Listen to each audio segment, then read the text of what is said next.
អណ្ដាតអត់ឆ្អឹងរបងស្រីអ្វីអ្វីថាស្រីឲ្យតែបានស្រឡាញ់រួចផ្លេចត្រឡប់ប្រានអណ្ដាតសាបា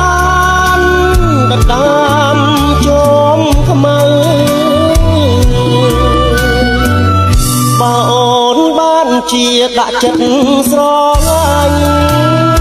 ត្រូវចង់ចាញ់ត្រូវជឿក្នុងចិត្តនៅពេ